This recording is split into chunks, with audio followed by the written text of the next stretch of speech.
शकील अहमद जी, भूपिंदर सिंह हुड्डा जी, अशोक तंवर जी, आशा कुमारी जी, कुमारी शैलजा जी, आज़ाद मोहम्मद जी, आफ्ताब अहमद जी, शुभान खान जी, रोहतास बेदी जी, भाइयों और बहनों, बुजुर्गों, आप सबका यहां बहुत बहुत स्वागत। नमस्कार।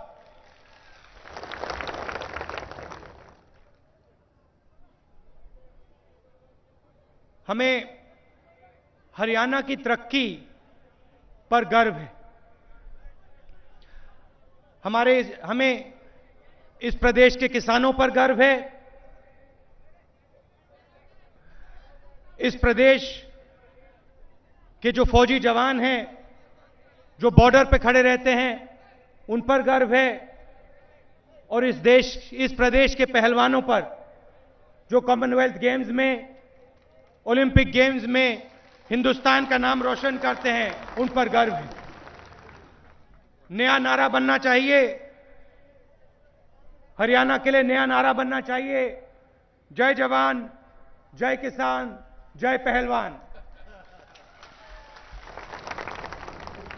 3 में से 1 मेडल हरियाणा के युवा लाते हैं, और यह प्रदेश किसी और प्रदेश से कम नहीं है।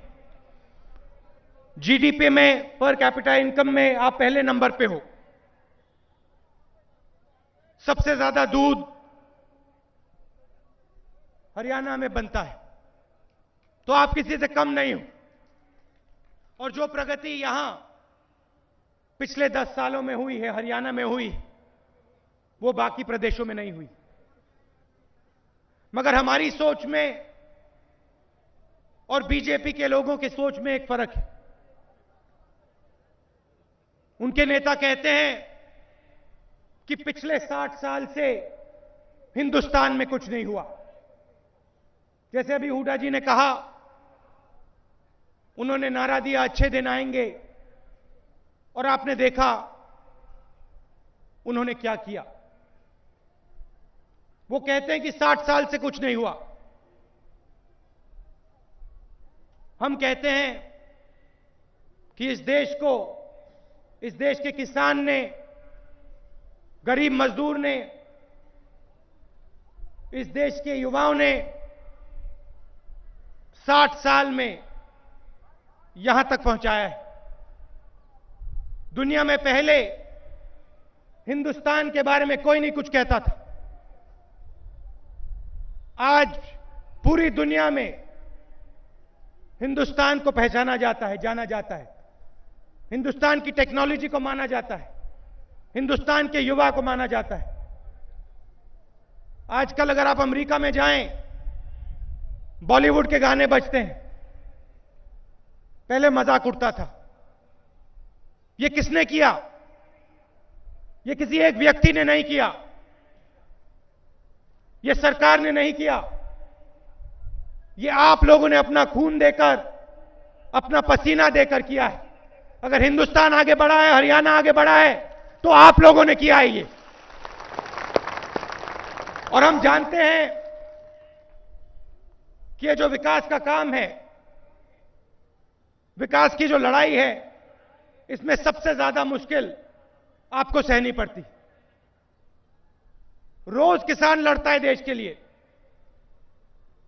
मैंने जैसे कहा, बॉर्डर पे हमारी सेना के युवा खड़े हुए हैं।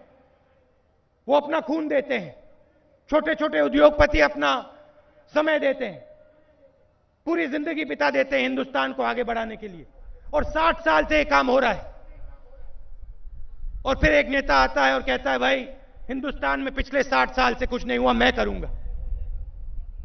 ये सवाल आप पे उठा रहे हैं, ये कांग्रेस पार्टी पे सवाल नहीं उठा रहे हैं, हमारे नेताओं पे सवाल नहीं उठा रहे हैं, ये आपके खून और आपके पसीने के ऊपर सवाल उठा रहे हैं। और हम जानते हैं कि अगर इस देश को आगे बढ़ाना है, तो आपको शक्ति देनी है, आपके हाथ मजबूत करने हैं। हम किसी एक व्यक्ति के हाथ मजबूत नहीं करना चाहते, हम आपके हाथ मजबूत करना चाहते हैं, किसान के हाथ मजबूत करना चाहते हैं, मजदूर के हाथ मजबूत करना चाहते हैं। यह हमारी राजनीति। पिछले 10 सालों में हरियाणा में हमने एजुकेशन हब तैयार किया। एम्स, कैंसर अस्पताल, IIM, NID, medical college, IIT का extension campus, Rajiv Gandhi education city, defence university, ये सब हम हरियाणा में लाए। इससे हमारे युवाओं को फायदा हुआ। हरियाणा को हमने मुंबई से कॉरिडोर से जोड़ा और इससे लाखों युवाओं को आने वाले समय में रोजगार मिलने वाला है। मगर हम सिर्फ रोजगार की बात नहीं करते, हम आपकी मदद करना चाहते हैं, आपकी कठिनाई को दूर करना चाहते हैं। सबसे ज्यादा कठिनाई किसको होती है? सबसे ज्यादा दर्द किसको होता है? गरीब जनता को होती है, आप लोगों को होती है, मेवात की जनता को होती है। और हमारी पूरी कोशिश होती है कि हम सबको लेकर आगे चलें। हम किसी उद्योगपति की सरकार नहीं चलाते, एक दो लोगों की सरकार नहीं चलाते, मार्केटिंग की सरकार हम नहीं चलाते।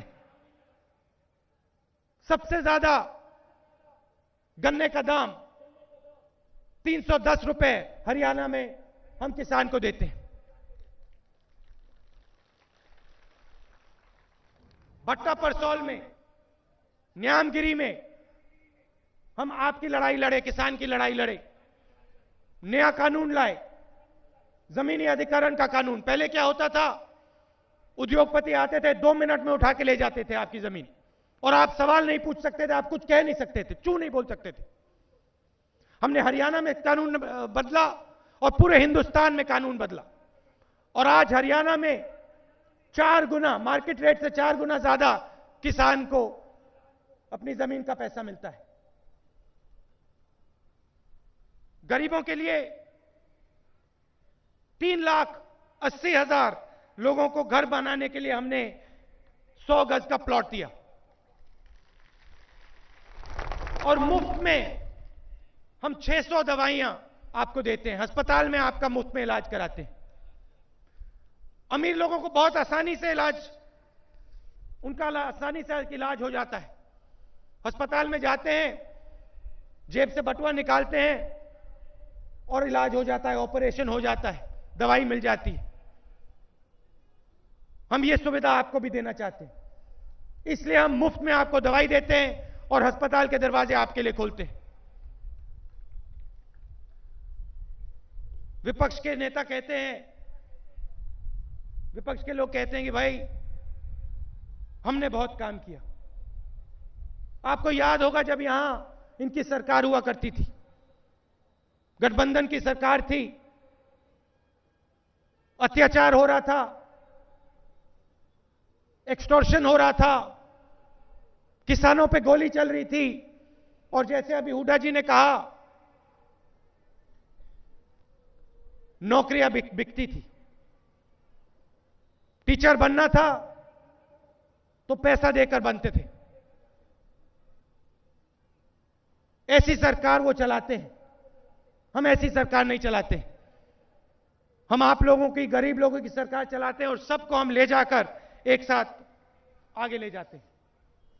यहां मैं जानता हूं आपको काफी कठिनाई हुई, और हुड्डा जी ने अभी कहा कि पहले यहां कम विकास हुआ करता था। पानी की समस्या है आपकी, और उसको हमने हल करने की पूरी कोशिश की, और हम तेजी से आपकी जो समस्या है, पानी की समस्या है, उसको पूरा करेंगे, उसको ठीक करेंगे। यहां पे मेडिकल कॉलेज की बात हुई थी, आप लोग मेरे पास भी आए थे, और हमने आपसे वायदा किया, और उससे हमने आपको पूरा करके दिखाया। यहां हमने मेडिकल कॉलेज खुलवाया, और हमारी पूरी कोशिश होगी कि इंडस्ट्री को हम यहां भी लाएं। अब मैं थोड़ा बीजेपी के बारे में बोलना चाहता हूं। जब वो आए, पिछले चुनाव में उन्होंने कैंपेन किया, उनके नेताओं ने कहा देखो, अगर हमारी सरकार आएगी तो चीन को और पाकिस्तान को हम सबक सिखाएंगे। और हुआ क्या, चीन के राष्ट्रपति यहां आए, हमारे प्रधानमंत्री जी उनके साथ झूला झूल रहे थे और उनके साथ, चीन के राष्ट्रपति के साथ चीन की सेना लद्दाख के अंदर घुस पड़ी। एक सवाल नहीं पूछा।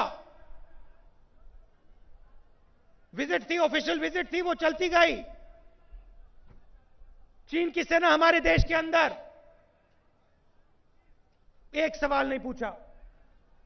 कहा भाई पाकिस्तान को मैं दिखाऊंगा, दूसरे साइड से गोली चल रही है, लोग मर रहे हैं। बोलना आसान होता है, करना इतना आसान नहीं होता है। हम यहां मुफ्त दवाई की बात कर रहे हैं। अमेरिका जाने से पहले अमेरिका की बड़ी कंपनी आई मोदी जी के पास और उन्होंने उनसे कहा देखिए हमें हिंदुस्तान में दवाई बेचनी है, आपने मिनिमम प्राइस लगा रखी है, इसको आप हटाइए, दवाई की हटाइए। जाने से पहले मोदी जी ने प्राइस को हटा, मिनिमम प्राइस को हटा दिया और पहले जो दवाई 8,000 रुपए में बिकती थी, कैंसर की दवाई 8,000 रुपए में आप लेते थे, अब 1 लाख रुपए की हो गई। डायबिटीज की दवाई महंगी हो गई। किसके लिए? हिंदुस्तान की गरीब जनता के लिए नहीं, अमेरिका के बड़े उद्योगपतियों के लिए। और जो भी ये काम करते हैं, गरीबों के लिए नहीं करते हैं, कमजोर लोगों के लिए नहीं करते हैं, पिछड़े लोगों के लिए नहीं करते हैं। गरीब शब्द उनके मुंह से निकलता ही नहीं। उद्योगपतियों के लिए करते हैं, अपनी मार्केटिंग के लिए करते हैं। और आप देखना आने वाले समय में क्या होता है हिंदुस्तान में। उद्योगपतियों के लिए हिंदुस्तान चलेगा। हम आपकी लड़ाई लड़ते हैं, कमजोर लोगों की लड़ाई लड़ते हैं। मनरेगा लाए, सबसे ज्यादा पैसा मनरेगा में हरियाणा में दिया जाता है। भोजन का अधिकार लाए, जमीनी अधिकरण बिल लाए, ट्राइबल बिल लाए। क्यों लाए? गरीबों के लिए लाए, क्योंकि हम आपको विकास में शामिल करना चाहते हैं। और आस्ते आस्ते ये सब बिल को खत्म किया जा रहा है। आज मनरेगा के कानून को बदला। राजस्थान में जमीनी अधिकरण बिल पे सवाल उठाया जा रहा है। आस्ते आस्ते आस्ते जो भी हमने गरीब जनता के लिए किया उसको ये खत्म करना चाह रहे हैं। मगर हम शांत नहीं बैठेंगे। आपकी लड़ाई हमारी लड़ाई है, गरीबों की लड़ाई हमारी लड़ाई है, पानी की लड़ाई, शिक्षा की लड़ाई वो हमारी लड़ाई है। और वो लड़ाई हम पूरे हिंदुस्तान में आपके लिए लड़ेंगे, मेवात में आपके लिए लड़ेंगे, आपके साथ लड़ेंगे। हरियाणा में गरीब बच्चों को स्कॉलरशिप दी जाती। हर स्कूल में, हर सरकारी स्कूल में गरीब बच्चों को, दलितों को, कमजोर लोगों को स्कॉलरशिप दी जाती। क्योंकि हम चाहते हैं उनका भी भविष्य हो, वो भी शामिल हो विकास में, वो भी शामिल हो और एक दिन वो भी अपनी कंपनी चलाएं, अपना उद्योगपति बने। ऐसा हिंदुस्तान हम चाहते हैं। आप दूर दूर से आए, इसके लिए आपका बहुत बहुत धन्यवाद। यहां हमारे एमएलए हैं, आप उनको जिताइए, उनको एमएलए बनाइए और मेवात में कांग्रेस पार्टी का समर्थन कीजिए और हम तेजी से आपको आगे बढ़ाएंगे। आप सबका बहुत बहुत धन्यवाद। नमस्कार, जय हिंद।